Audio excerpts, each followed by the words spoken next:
if you want to talk about how Thanksgiving came about. I do want to talk about it. First of all, you got to remember, my dear brother, that history, his story.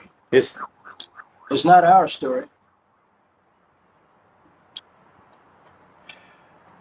When they proclaimed Thanksgiving, it was in Mystic, Connecticut, a tribe of Indian people, the Pequots,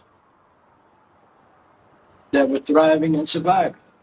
But shortly after, we taught these white people how to farm and how to take care of the land and raise food. They got beside themselves. A few years after they started prospering, they decided that they were going to take their women and their children out to a big field and have a cookout celebration. No Indians brought deer. There was never a Thanksgiving dinner with them, according to what they say. Not true. The celebration of Thanksgiving was the men walked off from their families and went further north into Mystic, Connecticut, and they murdered these Pequot Indian children, elders, women, and men. Got them in the enclosure of their habitat.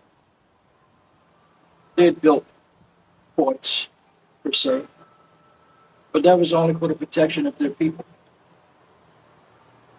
And they trapped them in where they couldn't get out, and they set it on fire, and they burned them to death.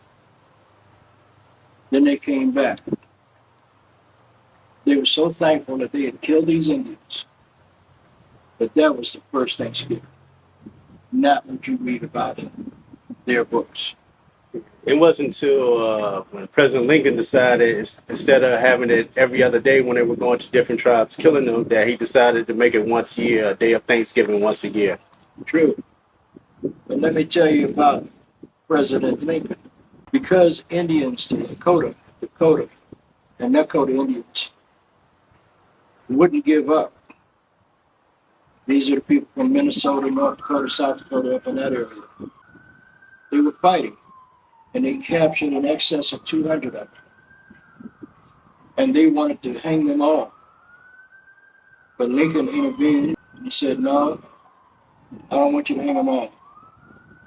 Pick 38 of them.